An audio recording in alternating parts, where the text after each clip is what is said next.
Hello, and welcome to the History of Philosophy in India by Janardhan Ganeri and Peter Adamson, brought to you with the support of the King's College London Philosophy Department and the LMU in Munich, online at www.historyofphilosophy.net. Today's episode, The Whole Story, Vaiśeṣika on Complexity and Causation. Perhaps you've sat through a particularly incoherent film, sighed and said to a friend, well, that wasn't much more than the sum of its parts. Entertainment should be more than an unconnected series of celebrity cameos or action scenes. A movie like Chariots of Fire becomes a classic not only because of a good theme song and some memorable moments like the opening scene where they run on the beach.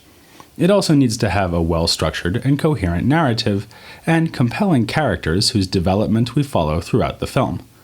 Of course, this isn't the only thing people look for in films, as shown by the successful career of Quentin Tarantino, but it shows how deeply we believe that coherence and structure give rise to something new. They produce wholes, which are indeed more than just the sum of their parts. If this is true of Chariots of Fire, it is also true of plain old chariots. They are more than mere heaps of axles, wheels, and carriages, such as you might find lying around at the chariot-making factory. In fact, it is only once the parts have been put together as an organized assembly with a certain structure that they become a chariot. Thanks to this structure, a chariot can do things that a heap of chariot parts cannot, such as carry Arjuna into war against his foes on the battlefield of Kurukshetra. Furthermore, what goes for the chariot also goes for the charioteer. A person is not just a random sequence of individual thoughts and feelings, but an organized unity of cognition and conception, who persists over time. That is why a person can say, I, as in, I saw Chariots of Fire last night, and I still can't get the theme song out of my head. Merely using the word I in this way presupposes that experience is not just a sequence of disunited parts or impressions, first the watching of a movie, later remembering that theme song. Rather, there is an enduring and united self. This, at any rate, is the view of the Vaiśeṣika philosopher Kanada. We saw last time that he is a defender of metaphysical realism about substances, their properties, and the universals that apply to these things. He is also a realist about complex things. This means that, for him, over and above an aggregate or collection of parts, there is a further object called a whole. Wholes include the middle-sized objects of ordinary experience. When you hold a book in your hands, you are holding something that is more than just pages, covers, and spine. When you ride in a chariot, you are borne along by something more than axles, wheels, and carriage. Though he probably didn't realize he was agreeing with Kanada, the 20th century British philosopher Bertrand Russell captured this view nicely when he said that a whole is a new single term distinct from each of its parts and from all of them. It is one, not many, and it is related to the parts, but has a being distinct from theirs. The Vaiśeṣika view on wholes thus agrees with both Bertrand Russell and common sense, which sounds like an unbeatable combination. Unfortunately, it also faces a formidable opponent, in the shape of Buddhist philosophers who took such objects as books and chariots, the objects of everyday experience, to be fabrications or constructions of our minds. The Buddhists offered two distinctive lines of arguments for this apparently outlandish claim. First, they suggested that the concepts of things like chariots or books are formed from nothing more than momentary sensory experiences. If this is so, then there need be no persisting chariot, only a stream of fleeting impressions. Second, the Buddhists also doubt that there is a single enduring person who is experiencing these impressions one after another. A person seems to be a kind of whole made out of parts, but it is a central Buddhist tenet that there is no enduring self, and that giving up belief in the illusion of the self is a step on the road to liberation. An obvious objection that the Vaiśeṣikas can make to the Buddhists is this. If a chariot is not really a whole, but just a bunch of parts, then what is the difference between the chariot and a random grab bag of unrelated things, like the collection whose members are Gina the crocodile, an old videotape of Chariots of Fire, and the moon? There you have three things which, even more obviously than the latest Tarantino effort, fail to form a single coherent whole. On the Buddhist view, though, such a random assortment of objects would be no different from a chariot. Since this seems hard to believe, the Vaisesikas conclude that there is a metaphysical difference between the two cases. The random assortment is not a true whole, whereas the chariot, or the chariot driver, is one real thing made up of parts. To this, the Buddhists respond that we distinguish the two sorts of case simply as a matter of convention. Human concerns and interests make it more useful to speak of a chariot than of a collection consisting of a crocodile, a videotape, and the moon, but neither whole is more real than the other. You don't have to be Bertrand Russell to think that so far Vaiśeṣika seems to have the better of this debate. The Buddhists insist on banishing familiar objects and persons from the inventory of reality, whereas Vaiśeṣika wants to validate our everyday assumptions. The burden of proof would thus seem to lie with the Buddhists. Realizing this, they offer several arguments for their anti-realist position. For one thing, at least some of the objects of everyday experience actually are mere sums of parts. A forest is nothing more than a bunch of trees, an army just a bunch of soldiers. Or consider again the film Chariots of Fire. No matter how coherent its narrative, it is actually just a series of images, which are shown in rapid succession to produce the illusion of continuity. Furthermore, when shown on a digital screen, the movie is just built up out of individual pixels of light, which cohere into a single image, much like an impressionist painting seen from a distance. Clearly then, some apparently real wholes are nothing more than assemblages of parts, whose unity is a matter of illusion or convention. So, don't we have good reason to suspect that this may be true in other cases as well? It seems extravagant to assume that there are ever real wholes when we know that a mere collection of parts can generate a convincing, yet false, impression that there is such a whole. In fact, Vaiśeṣika is particularly vulnerable to this line of argument, since this school holds that the familiar objects around us, like crocodiles and chariots, are actually collections of atoms. So why not think that the crocodile or the chariot is just an illusion created by the conjunction of the atoms? As we said already last time, though, the Vaiseshikas are not the sort of atomists tempted by this reductionist move. They remind us that individual atoms are too small to be perceived, so it cannot be that when I look at a crocodile I am seeing a vast number of atoms and bringing together my experience of them as one alarmingly large animal. To the contrary, I cannot see the individual atoms at all. This means that the crocodile in front of me must be a real thing over and above the atoms. If the only real things present were atoms, there would be nothing that I could perceive. Another Buddhist argument focuses on the relation between a supposed whole and the parts of which it is made. Kanada and his Vaisesika followers want to say that a whole inheres in its parts. We might more loosely say that it resides or occurs in them. A book thus resides in its pages and cover. Now, the Buddhist tries to force the realist into a dilemma by asking, does the entire book reside in each page? That seems impossible. If the book is entirely in page 56, it can't also be entirely in page 57, since it would be in two different places at the same time. So the book must reside only partly in each page. But then the whole is actually divided up, indeed into as many bits as it has parts, whereas the realist's idea was to insist that the whole is a unity over and above its parts. To get around this, Vaisesika thinkers are forced to clarify their conception of the part-whole relation. This means explaining more carefully what they mean by inherence. Let's first consider the kind of inherence involved when a universal inheres in its particulars. The Vaisesikas are convinced that the universal nature of crocodiles is a real thing, but they are also convinced that its reality depends on there being actual particular crocodiles like Gina. If we got rid of her and all other crocodiles, there would no longer be a universal. Thus, we can say that the universal is inseparable from its instances. Unlike the transcendent forms acknowledged by Platonists in ancient Greek philosophy, and more like the kind of immanent universal recognized by their Aristotelian colleagues.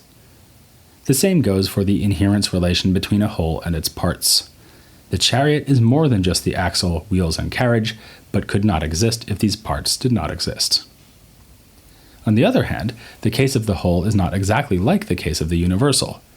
The Vaiśeṣikas assume that universals are eternal and uncreated. Though they depend on particular instances to exist, there are always some instances around so that the universals never vanish. This is not true of wholes. A book, a videotape, or, sadly, a crocodile will all break up and disappear eventually. For this reason, Vaiśeṣika recognizes the parts that make up a whole as a special kind of cause, which they call a substrate. The difference between this and the universal case is that the universal can survive even when its instances do not. The universal nature of crocodile is untroubled by the fact that crocodiles die, as long as there are other crocodiles born to replace them. It only needs there to be some relevant instances, but it doesn't matter which ones. A whole, by contrast, cannot survive without its particular part surviving. Despite this difference, it still makes sense to think of both universals and wholes as having a relation of inherence to their particulars and their parts respectively. They are both subject to a special kind of causation. Universals depend on their instances, and a whole depends on its parts for its survival. Thus, the instances are causes of the universal, and the parts are causes of the whole.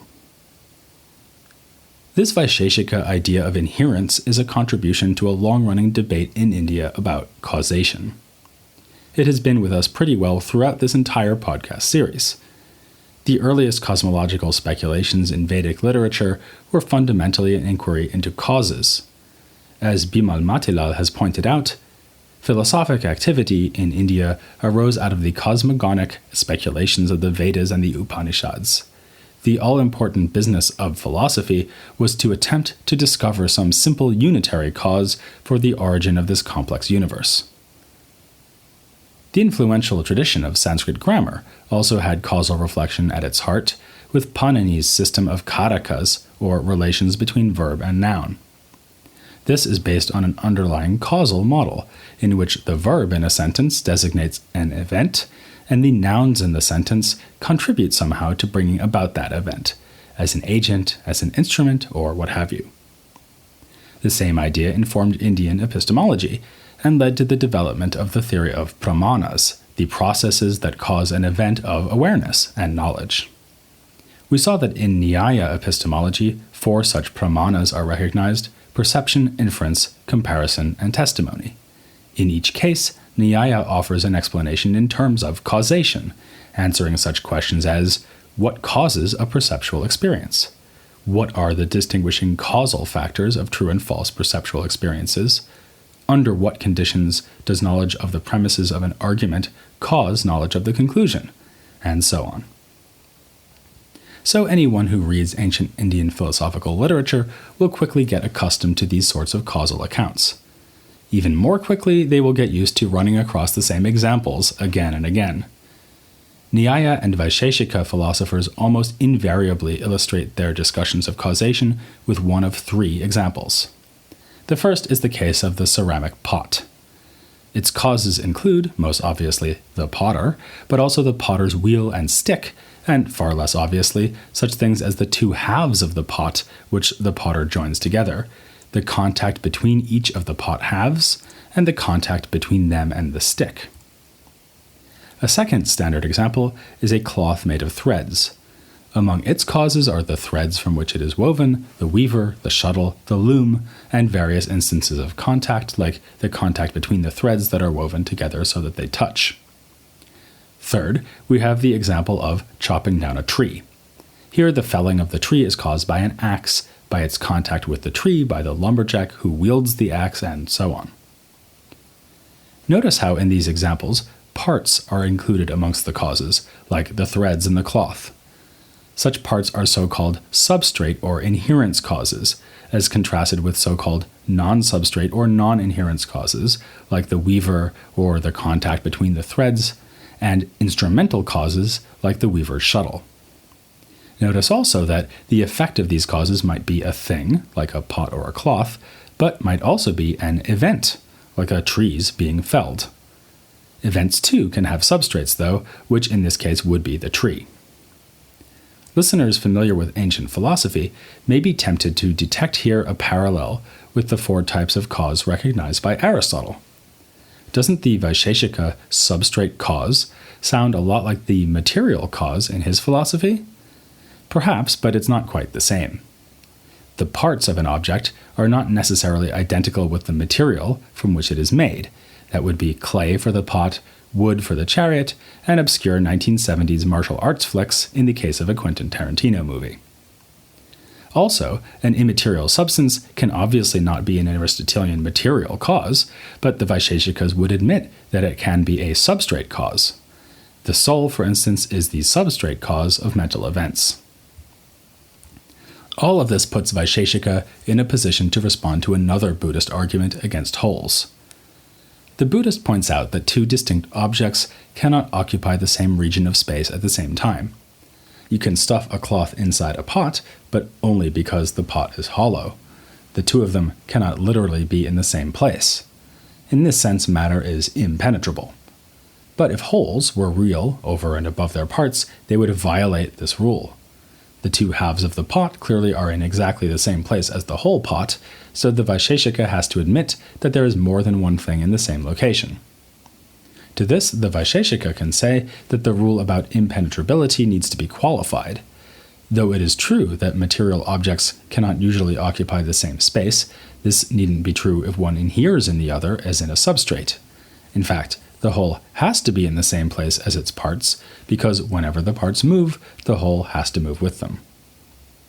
But Buddhist philosophy offers yet another way to unravel the realist theory of wholes. This argument is due to the late 6th century Buddhist Dhammakirti. He cites the example of a cloth made from threads of different colors. Suppose some of the threads are blue and others not. What color then is the whole cloth? It clearly isn't blue, since some of its parts are not blue, nor is it not blue, since some of its parts are blue, but to say that it is both blue and not blue is a contradiction. So, on closer inspection, there is no color that this multicolored cloth can be. This suggests that the cloth as a whole is not real. Dhammakirti's argument is strikingly similar to one proposed by a contemporary philosopher, David Lewis. He wanted to attack the idea that things that persist over time are wholes made up of so-called temporal parts, or time slices. According to this proposal, a cloth would persist over time by having parts that exist at different times. But if this were so, Lewis pointed out, then whole objects would have contrary properties. Suppose I dye a white cloth red. Then one and the same cloth is both white before I dye it, and then red after I dye it. If the cloth is one and the same whole thing over time, then it has contrary properties. But of course, the Vaisesika philosophers remain determined to weave genuine wholes into the fabric of reality. Yet again, they claim that the Buddhist argument can be defeated if we just define our terms more carefully. The Buddhists are trading on the idea that a cloth is either just blue or just not blue, or more generally, that a given object either has a property or not. But things are not that simple. There are actually 2 different ways of having a property, which the Vaisesikas call pervasive and non-pervasive. A property occurs pervasively if it occurs in every part of an object, like the red in Little Red Riding Hood's cloak. But red can also occur non-pervasively, like red in the plaid tartan of a Scotsman's kilt. The kilt does have color pervasively, since every part of it is colored, but it has particular colors only non-pervasively, since no one color appears in every part of the kilt. With this distinction in hand, the Buddhist argument is shown to be like the Scotsman's kilt, impressive at first glance, but nothing underneath. One lesson to be drawn from the example of the multicolored cloth is that wholes may or may not share properties with their parts. It may be tempting to think that wholes must inherit all their features from their parts. Just think again of the sort of inference we've mentioned numerous times in previous episodes based on sampling. We infer that the whole sea is salty because a randomly selected drop of sea water is salty. The reason this inference is valid is that the saltiness of each drop guarantees the saltiness of the whole sea. Sometimes, though, wholes lack properties that their parts have. A thread may be entirely blue, yet be part of a cloth that is not entirely blue. A thread weighs very little, but can be part of a heavy tapestry. Conversely, a whole can have properties that are lacking in the parts of the whole. A pot is a suitable vessel for making stew, whereas one half of the pot would be quite unsuitable. A chariot can convey Arjuna into battle once he finally makes up his mind to fight, whereas no axle, wheel, or carriage can do this by itself. And according to the Vaiśeṣikas, the pot, the cloth, and the chariot are all wholes that have the property of visibility, despite being made from invisible atoms. A curious thing about these disputes is that Kanada and Vatsyayana apparently just wanted to defend common sense from the Buddhists, yet wound up adopting highly theoretical and speculative ideas. To distinguish between pervasive and non-pervasive properties, or classify the different ways that one thing can inhere in another, does not fly in the face of our intuitive beliefs, the way that Buddhist teachings may seem to do. Yet neither are they just part and parcel of our common sense worldview. Much as Nyaya makes sophisticated proposals about epistemology in order to uphold the reliability of our everyday inferences, so Vaiśeṣika offers a sophisticated metaphysics to defend the reality of everyday things like pots, chariots, and textiles. Under dialectical pressure, the Vaiseshikas were provoked into making ever more subtle distinctions and into recognizing new types of real entities, such as inherents and absences. Taken together, though, their theory remains a single, admirably coherent system. Vaiśeṣika philosophy is, appropriately enough, more than the sum of its parts. So far, we've talked about this system largely under the rubric of metaphysics, because Vaiśeṣika thought is above all an attempt to classify and understand reality. But, as should be clear by now, many of their ideas actually seem to fall under the heading of physics. Notably, this is true of their atomism, which in ancient Greek philosophy, and for that matter still today, would count as a contribution to the physical sciences, not metaphysics strictly speaking. And Kanada has ideas about other fundamental concepts in physics, such as space and time. Until we say more about this, we won't have told you the whole story, so join us next time for a final part of this series on the Vaiśeṣika school, here on The History of Philosophy in India.